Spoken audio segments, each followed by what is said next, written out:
नमस्कार मित्रांनो, स्वागत आहे तुमचं मराठी क्राईम स्टोरीजवर, जिथे गुन्हेगारीच्या जगातील खरी, थरारक आणि रहस्यमय कहाणी उलगडली जाते. आजचा विषय आहे विवाहबाह्य संबंधाचा आणि त्यातून झालेल्या खुनाचा. विवाहबाह्य संबंध आणि त्याचा शेवट अत्यंत दुर्दैवी होतो. क्षणभराच्या शरीर सुखासाठी आयुष्याची माती झाल्याचे अनेक उदाहरणे आहेत. घर, आयुष्याचा जोडीदार, मुले असूनही विवाहबाह्य संबंधाची ओढ माणसाला विनाशाकडे घेऊन जाते. अलीकडे अनैतिक संबंधातून अनेकांचे बळी गेले आहेत आणि त्यांना मारणारे कालखोटडीत गेले आहेत. तरी समाजातील ही विकृती कमी होण्याचे लक्षणे दिसत नाहीत. हेच चिंताजनक आहे. आंध्र प्रदेशातील एका घटनेने तर आश्चर्याचा धक्काच दिला आहे. एक विधवा आपल्या मुलांसह आयुष्य कटत होते. यात तिच्या नीरस आयुष्यात एक तरुण आला, पण त्या लंपट तरुणाची आधीच 2 लग्न झालेली होती. गावाकडे पहिली बायको ठेवून दुसऱ्या बायकोसह तो शहरात राहत होता. त्यातच आता शेजारील विधवेशी त्याची लगट सुरू झाली. तीही त्याला भाळली. त्याला 2 बायका आहेत हे माहीत असूनही तिने त्याच्याशी संबंध जोडले. पुढे जे व्हायचे तेच झाले. एकीकडे 2 बायकांनी भांडण सुरू केले, तर दुसरीकडे विधवा लग्नाचा तगादा लावू लागली. या कचाट्यात सापडलेल्या तरुणाने असा क्रूर निर्णय घेतला, ज्यामध्ये विधवेचा उपभोग घेऊन त्यानंतर तिचा गळा चिरून निर्घृण हत्या केली. व्यंकटलक्ष्मी ही विधवा तरुणी मूळची विजयनगर येथील टेकनाडा येथील होती. ती मधुरवाडा येथील SF4 ब्लॉक क्रमांक 121 येथील वलसा येथे राहत असे. तिला 2 मुले असून तिच्या पतीचे 10 वर्षापूर्वी निधन झाले होते. दोन्ही मुले लहान असल्याने ती एका कंपनीत काम करून आपला आणि तिच्या मुलांचा उदरनिर्वाह पालन पोषण करत होती. वयाच्या 30तील व्यंकटलक्ष्मी दिसायला खूप सुंदर होती आणि तिच्या सौंदर्यावर अनेक जण फिदाई होते. ती मात्र सहसा कोणाला आपल्याजवळ फिरकू देत नव्हती. तिच्या शेजारी क्रांतिकुमार आणि त्याची पत्नी राहत होते. क्रांतिकुमार हा ओडिसा राज्यातील एका गावचा मूळ रहिवासी होता. त्याचे आंध्र प्रदेशातील महिलेशी लग्न झाले होते, पण स्वभावाने स्त्रीलंपट असलेल्या क्रांतिकुमारने घरात पत्नी असूनही एका तरुणीवर जाळे टाकले. ती त्याच्या जाळ्यात अडकली आणि त्याने दुसरे लग्न केले. पहिली बायको सोडून दिली आणि दुसरी बायको घेऊन तो राहू लागला. त्याची पहिली पत्नी आणि मुले ठाकराव वालसा येथे राहतात. तर दुसऱ्या पत्नी बरोबर राहणाऱ्या क्रांतिकुमारची ओळख शेजारी राहणाऱ्या व्यंकटलक्ष्मी हिच्याशी झाली. व्यंकटलक्ष्मी हिच्यासारखी देखणी विधवा पाहून तो तिच्यावर फिदा झाला. त्याला ती आवडू लागली. ध्यानीमणी स्वप्नी आता त्याला तीच दिसू लागली होती. 2 बायकाचा नवरा असला तरी त्या वासनांदाच्या मनात ही विधवा भरली होती. तिला भोगण्याची इच्छा बाळगून तो तिच्याशी जवळीक साधू लागला. ती विधवा असून 2 मुलाची आई होती. हे त्याला माहीत असल्याने तिला आता कशाची गरज आहे हे त्याने बरोबर ओळखले. हल्ली तो तिला कामावर सोडायला आणि आणायलाही जायचा. त्यातूनच त्याने तिच्याशी मैत्री केली आणि नंतर याच मैत्रीचं रूपांतर प्रेमात झाले. त्याची 2 लग्ने झालेली माहीत असून व्यंकटलक्ष्मी त्याच्या प्रेमात पडली. ती पती सुखापासून वंचित होती. क्रांतिकुमारचा सहवास मिळू लागला तशी तिच्या मनातील कामवासना भडकू लागली होती. शरीर सुखासाठी इच्छा प्रबळ होऊ लागली. तो तर स्त्रीलंपट होताच, कामुकही होता.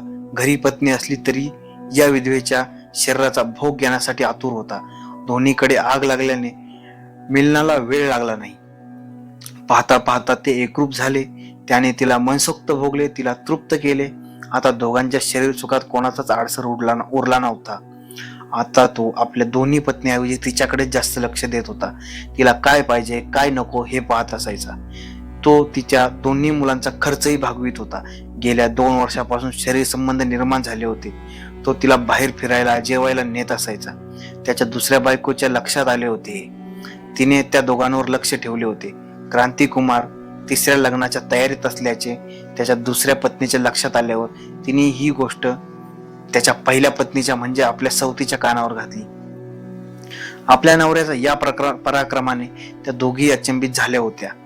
आता त्या दोघांवर नजर ठेवून होत्या. पण दोन्ही पत्नीची नजर चुकून क्रांतिकुमार हा व्यंकटलक्ष्मी बरोबर मौज मजा करतच होता. मांजर कितीही डोळे झाकून दूध पिले तरी ते इतरांच्या लक्षात येतेच. तसे त्याचेही झाले. त्याचा नाद सुटत नसल्याने आता त्याला दोन्ही बायकांनी त्याच्याबरोबर भांडणं करायला सुरुवात केली. पण त्याला काही सुचत नव्हते. त्याला देखण्या व्यंकटलक्ष्मीचा देह भोगण्याशिवाय काही सुचत नव्हते. तर तिलाही आता त्याचे संबंध ठेवण्याची चटक लागली होती. त्यामुळे तीही त्याचा नाद सोडायला तयार नव्हती. त्याच्या दोन्ही बायकांना काही समजत नाही अशा आविर्भावातच ते दोघे मौज करत होते. काही वेळा तर पत्नी घरी नसली की क्रांतिकुमार व्यंकटलक्ष्मीला घरी बोलून काम करत असे. म्हणजेच त्या दोघांनी ताळतंत्र सोडला. एक दिवस त्या दोघांना शरीर सुख घेत असताना अचानक त्याची पत्नी आली आणि तिने रंगे हात पकडले. तेव्हा त्याने पत्नीलाच दोष दिला. मी तिसरे लग्न व्यंकटलक्ष्मी हिच्याशी करणार आहे. तुम्हा दोघींना काय करायचंय ते करा. माझ्याविषयी कुठं तक्रार करायची ते करा असे त्याने दोन्ही पत्नींना सांगितले आणि त्यामुळे त्याही चिडल्या. तू तिसरे लग्न कसे करतोस बघतो असे त्यांनी त्याला आव्हानच दिले. क्रांतिकुमार हा व्यंकटलक्ष्मीशी लग्न करणार हे त्या दोघींच्या लक्षात आल्यावर त्यांनी त्याला सळो की पळो करून सोडले. घरात भांडण पेटले तर दुसरीकडे व्यंकटलक्ष्मी त्याच्यापासून वेगळे होण्यास तयार नव्हती. चोरी छुपे भेटण्यापेक्षा आपण लग्न करून एकत्र राहू असे ती त्याला म्हणू लागली. त्याला ती हवी होती पण त्याच्या दोन बायका त्याला तिसरे लग्न करू द्यायला नकार देत होत्या.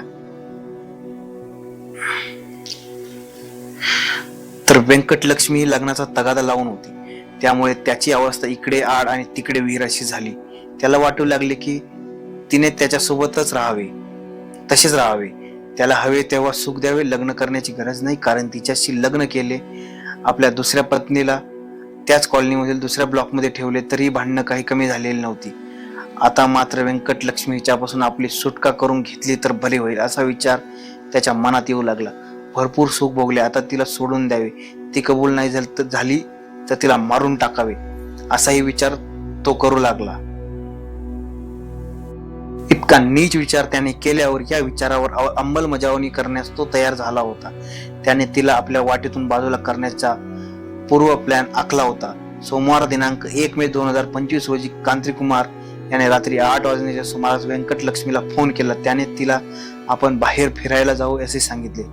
त्या रात्री ते दोघे त्याच्या बाईकवरून बाहेर गेले. दोघांनी बाहेर जाऊन नूडल्स खाल्ले, आईस्क्रीम खाल्ली, कॉफी घेतली, काही वेळ फिरले आणि फिरून झाल्यानंतर एका हॉटेलमध्ये जाऊन जेवण केले. मध्यरात्रीच्या सुमारास ते व्यंकटलक्ष्मी हिच्या घरी परत आले. त्याने तिला मिठीत घेतले, चुंबन घेण्यास सुरुवात केली. तिने प्रतिसाद दिला. इतक्या वेळ प्रेमलाप करत फिरल्यामुळे वासना उफाळली असणार आणि तो संभोग करणार असे तिला वाटत होते. पण तिला हे माहीत नव्हते की त्याच्या मनात वेगळाच प्लॅन सुरू आहे. हा तिच्या जीवनातील शेवटचा समागम आहे. त्याचे हात तिला शरीर सन्मानासाठी उत्तेजित करत होते. तिच्या मांसल शरीराचे मर्दन करत होते. तिला उत्तेजित केले. काही वेळातच त्याने तिला विवस्त्र केले, तिला नग्न करून बेडवर झोपवले आणि त्याने स्वतःचे कपडे उतरवले. कपडे बाजूला टाकून तो तिच्यावर स्वार झाला. काम क्रीडेला ऊत आला. दोघे समागमात हरवून गेले. एकमेकामागून एक फेऱ्या होत होत्या पण वासना शांत होत नव्हती. त्याचे 2-3 वेळा तिच्या इच्छेचे उपभोग घेतला. मध्यरात्र उलटून गेली होती. तीही आता थकली होती. अंगावर केवळ टॉप चढून ती त्याला बिलगून झोपली. काही वेळातच तिला गाढ झोप लागली. पण तो जागा होता, कारण त्याला पुढचा डावपेच खेळायचा होता. ती गाढ झोपेत असल्याचा अंदाज घेऊन तो उठला, किचनमध्ये गेला. किचनमधून त्याने एक धारदार चाकू आणला. तो बेडरूम मध्ये परत आला. व्यंकटलक्ष्मी गाढ झोपेत होती. तो चाकू घेऊन शांतपणे तिच्याजवळ बसला आणि दुसऱ्या क्षणी त्याने चाकूचे पाते तिच्या गळ्यावरून फिरवले. गळा चिरला गेला. रक्ताच्या चिळकांड्या उडाल्या. हालचाल करू नये म्हणून त्याने तिला दाबून धरले होते. क्षणभर जागीच तडफडून तिचा जीव गेला. तिच्या गळ्यातून वाहणाऱ्या रक्ताच्या धारांनी बेड भिजून गेले होते. तो बाजूला झाला. त्याने तिच्या गळ्यातील कानातील दागिने काढून घेतले. त्यानंतर प्लॅननुसार त्याने सोबत आणलेल्या बाटलीतील पेट्रोल तिच्या चेहऱ्यावर ओतून पेटवून दिले. ती जळत असताना त्याने तिचा अर्धवट जळालेला मृतदेह बाहेर ओढून काढला आणि मोकळ्या जागेत आणून टाकला. मग तिथून तो पसार झाला. दुसऱ्या दिवशी त्या ठिकाणी मेंढ्या चारण्यासाठी आलेला मेंढपाळाला एका महिलेचा मृतदेह दिसून आला. त्याने या घटनेची माहिती स्थानिक नागरिकांना दिली. त्या नागरिकांनी भिमली पोलीस ठाण्याला कळवले. पोलिसांनी घटनास्थळी येऊन मृतदेहाची पाहणी केली. मयताचा चेहरा पूर्णपणे जळालेला होता आणि ओळख पटवणेही कठीण झाले होते. मयत महिलेच्या अंगावर गुलाबी रंगाचे टॉप आणि तिच्या शेजारी उंच टाचेचे चप्पल पडले होते. यावरून पोलिसांनी तिची ओळख पटवली, कारण ती याच लेआउट मध्ये राहणारी व्यंकटलक्ष्मी असल्याचे नागरिकांना सांगितले. खात्री झाल्यावर पोलिसांनी या घटनेची माहिती तिच्या आई वडिलांना देऊन घटनास्थळी बोलवून घेतले. त्यांनी मयत महिलेची ओळख व्यंकटलक्ष्मी अशी पटवून दिली. पोलिसांनी घटनास्थळी पंचनामा करून मृतदेह उत्तरीय तपासणीसाठी जवळच्या शासकीय रुग्णालयात पाठवून दिला. मयत महिला व्यंकटलक्ष्मीची माहिती पोलिसांनी घेतली असता तिचे क्रांतिकुमार याच्याबरोबर विवाहबाह्य प्रेमसंबंध असल्याची माहिती मिळाली. या घटनेनंतर क्रांतिकुमार हा घटनास्थळावरून पळून गेला होता. घटनास्थळाजवळ सीसीटीव्ही फुटेजची पाहणी केली असता त्यामध्ये क्रांतिकुमार हा व्यंकटलक्ष्मीचा मृतदेह ओढून बाहेर काढत असल्याचे दिसत आहे. तसेच व्यंकटलक्ष्मीचा मोबाईल डिटेल्स काढले असता त्यावर क्रांतिकुमार याचे फोन आल्याचे दिसत होते.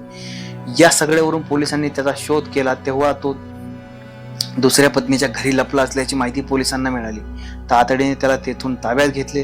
त्याला पोलीस स्टेशनला आणून चौकशी केली असता त्याने गुन्हा कबूल केला. या घटनेची लेखी फिर्याद मयत व्यंकटलक्ष्मीचे वडील आदित्य नारायण यांच्याकडून घेतली. त्यांनी दिलेल्या फिर्यादीवरून व्यंकटलक्ष्मी वय 31 हिचा खून करून पुरावा नष्ट केल्याप्रकरणी क्रांतिकुमार वय 38 याच्या विरोधात गुन्हा दाखल केला. पोलीस कोठडीत त्याच्याकडून गुन्ह्याला वापरलेले चाकू आणि पेट्रोलची बाटली जप्त केली. या घटनेचा पुढील तपास भिमली पोलीस स्टेशनचे पोलीस करत आहेत. तुमचे खूप खूप धन्यवाद. आपण इथपर्यंत आलात तर नक्कीच एक लाईक, एक शेअर आणि एक सबस्क्राईब नक्कीच करा. धन्यवाद.